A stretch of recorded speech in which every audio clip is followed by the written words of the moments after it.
Welcome to the HossTalks studio located inside of Bob's Turn 5 Bar and Event Center here at Port City Raceway. It's race season, y'all. A great season is ahead of us, and I am ready. I'm looking forward to introducing you to some drivers, some crew members, team owners, sponsors, and race fans. We're going to have everybody on the show. 2021 is shaping up to be quite the season. Really quick, I'd like to give a big shout out and a huge thank you to Performance Electronics, Tel-Star Technologies, Forge Performance, Velox Racing, Dragonfly Aviation, and Team Green Creations for coming on board to support HossTalks in 2021. Hey, still have some advertising spots available, so if you or maybe your company would like to be a sponsor here on the show, get in touch with me and we will get you on the screen behind me and get you a commercial going as well. I got to thinking to myself a few days ago, Hoss, how are you going to kick off the season? How are you going to kick off season 2 of HossTalks? And I thought, what better way to kick off season 2 of HossTalks than to have the new promoter of Port City Raceway, Shane Stewart, on the show. Now, we've been working countless hours, 7 days a week, doing a lot of great things around the facility that you'll see throughout the broadcast on Flow Racing. Race fans, whenever you come to visit us here at Port City Raceway, you're going to see all the great things that we have done. But we'll talk to Shane after the break here about what we've been doing during this off-season, during this transition, and what he's looking forward to the most in 2021. Right after this from Performance Electronics. Performance Electronics, custom electronic solutions. From design to manufacturing, let us put your ideas in motion and become your company's full-service electronics manufacturing experts. Performance Electronics. Welcome back to HossTalks, guys, and as I said before, we're going to have Shane Stewart on the show. And Shane, thanks for taking time out of your busy schedule to sit down and conversate a little bit. Welcome to HossTalks. Thanks, buddy. Thanks for taking the time to interview me. We've both been busy. We have. So I kind of gave some leniency and kind of told the people before we came in here that we've been doing a lot of work. We've had a lot of projects going on, and kind of wanted to let you give some details of what's been going on and what it's been like for you, hanging up the helmet, and now you're, hey guys, we need to cut this fence out, and we need to move this board. And yeah, some things have changed, but and you've heard me say this leading up to today. I feel like I'm getting ready to go racing, to go start the season with the World of Outlaws. Each off season, the teams take things apart and they clean things and they do, little tedious things that make a difference throughout the season. And you saw it with the 41 team last night. They crashed twice. Phil, having his act together and being organized, was able to get that car put together not once but twice, and they still salvaged a decent finish. And that's how I look like what it relays to what we're doing for us around the track this winter. Some of it is, a lot of the work with the connexes doesn't really pertain to me and you, but it allows the guys in the pit area to have a really cool place to watch the races from. And honestly, as high up as it is and as good a view as it is, I feel like some of the mechanics are going to be able to see different things and it's just a totally different view of what they're used to being able to see here, and they're going to be able to relay that to their setups and be able to discuss things with their driver that they weren't normally able to see.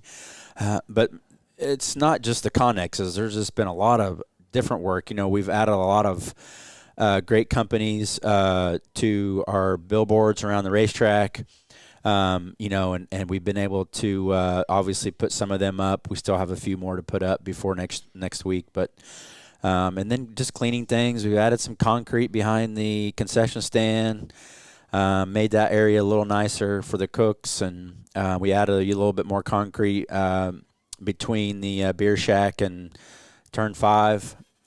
So we're not done. We still got a few more projects that we all want to tackle, but those are the big ones that we've done so far. Absolutely. You bring up a good point there with the new platform that we have for everybody to stand on and look. It's going to give them kind of a different perspective. Now, we posted that we're doing a contest to help name that. As of right now, we feel like we have a winner. Yes. But we're going to hold off on announcing that winner until we get the logo done so we can kind of make a big hoorah out of it, because I think a lot of people will be surprised by it, and it has good meaning behind it for what we got going forward. Shane, whenever you walked into this place, you've said time and time again, the Eubanks and Ross family have built something and taken it to a next level, that you weren't having to come in here and replace buildings or replace speakers or do a lot of behind the scenes stuff. So a lot of it's going to be wow factor for a lot of people whenever they pull in. Talk about what that means for you, being able to, focus on some of the fine tuning skills. Yeah, well, that was one of the reasons why I was interested in purchasing the place, Kevin and I. So, this place has a great name behind it already. What we're doing is just fine tuning here and there. It's not, like you said, it's not like we're, putting up fencing and putting up lighting and big things like that. The big things have already been done. As we go here and we bring up stories of the past and how things, not little things, but big things, like how the pit area used to not drain properly after a big rainstorm. Now that's no issue.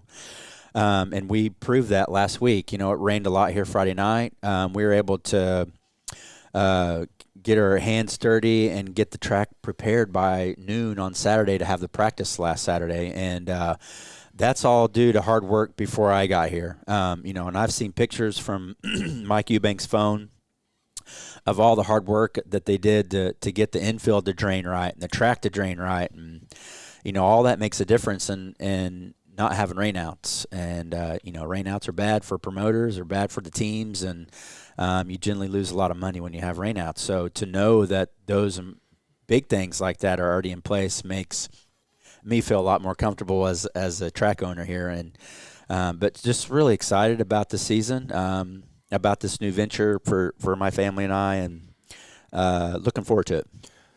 We put in a lot of hours and a lot of work leading up to those play days, those practice days.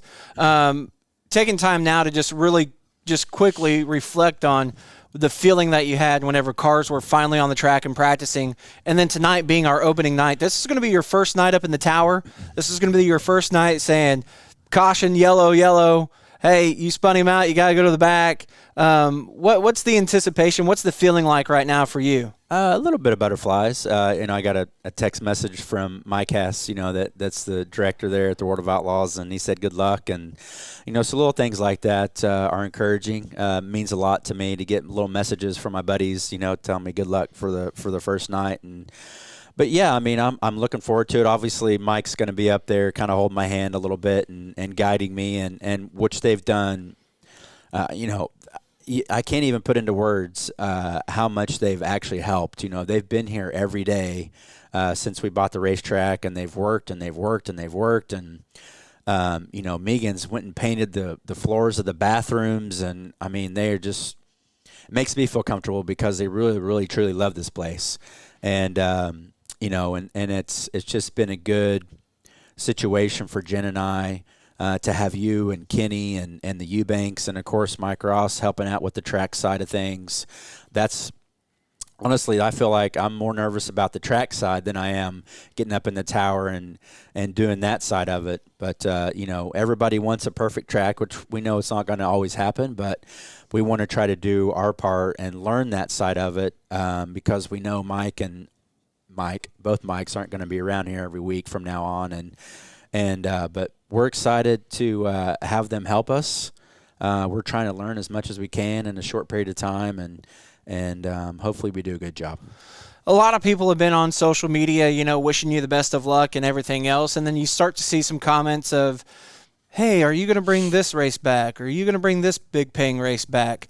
I know for right now, the 2021 schedule's set. Yes. And we're working on gaining some sponsors to put towards some events and things like that. Are you wanting to bring some bigger paying micro races back to Port City Raceway? I'd love to, and that's all just me buckling down, trying to find sponsors to help out with those events. And, I'm learning, I have to be honest, I haven't really followed the micro scene that much since I've moved away. And I've been in Indy now for 16, 17 years. Moving back, trying to re-educate myself. A lot of things have changed since I raced a micro back in the day. And, that's one of the things that we want to do here as a group is, get some of those races that people are talking about, bring them back to Port City, having some higher paying races, not only just to the winner, but to the people that actually make the A main and doing, cool hard luck awards. And I know that $50 is $50 and that helps everybody. So, that's one thing that we are going to try to concentrate here as a group, trying to bring some races back and if it's possible, and obviously growing the races that we have here now. And once I learn the process and some of the things of how they work, I'm going to be a lot more educated on being able to do that. And that's one of the exciting things that I'm looking forward to is, helping grow this place and making it the mecca of micro racing. So that's a look into what's going on. Let's get a look into Shane Stewart, just real quick, some rapid fire questions, and that way our viewers, our racers, and everything else know what to do to kind of butter you up and get on the good side. Is Shane an early morning guy or a night owl? Well, so here's the thing. I used to be a night owl because, we had to do the World of Outlaw Tour. You would race, and you get done racing at midnight or 11 o'clock, and then you'd have to drive 2 or 3 hours to your next race. So you had to be sharp. You had to be your sharpest from 8 at night till 11. So I never was an early riser because it didn't make any sense to wake up early and then be tired when we had to race. So I normally would wake up late, and then kids come around and that changes a few things, and then you buy a racetrack. And the amount of hours that we've put in here, we all are here working by 8 a.m. every day. And so my roles have been changing a little bit about getting out of bed earlier. Are you a chocolate milk or a white milk type of guy? If I had my choice, it'd be chocolate. I don't drink milk, but I would rather have chocolate milk than white milk. Are you a bacon or sausage fan? Bacon. Bacon, good deal. Waffles or pancakes? Waffles. So whenever it comes down to like sweets, are you like a chocolate guy, a Skittles guy, a sour guy? Do you not do candy much? I don't do sweets that much. My grandma, she's a really good cook, and she can bake like no other. So obviously anything she makes, I devour pretty quickly. But as far as sweets, every once in a while I'll go into the gas station and grab a Snickers or something like that. But for the most part, I'm not a big candy guy. If Shane Stewart was a pizza topping, if you went into Casey's General Stores and you said, hey, I want the Shane Stewart. Meat lovers. Meat lovers. Meat lovers. Me too. If you had a theme song, like we're, ladies and gentlemen, Shane Stewart, like what would your song be? What's a song that would just like describe Shane Stewart? Heck, I don't know. I don't know my music that well like you do. What do you think I would be? I don't know. Like I don't know. That's a tough question. I feel like it would be like we represent the Lollipop Guild because you're so short. That's a height joke. Yeah, that's bad. That is bad. That is bad. So we got to think about that. Yeah. And Come back yet. Nicknames. Like we're gonna give you a nickname before this is over with. It better be a good one because I don't do nicknames. You're not a nickname type of guy. I've even threatened Johnny Gibson. Oh yeah, I forgot about that one. No nicknames. Some guys it works good with, right? Like help me think of a nickname. Just post it in the comments below. Like people will come up with like, "Hey, Stewie," or something like that. Right? No, like, that's what they say for. I don't know, man. I'm not a big nickname guy, but if something is catchy and it sounds okay, I'm not going to say, "Oh, that's out." Yeah, but for the most part, I don't do nicknames. One thing that you are looking forward to the most in 2021? Last question. Watching the young kids develop. Yeah, I feel Me too.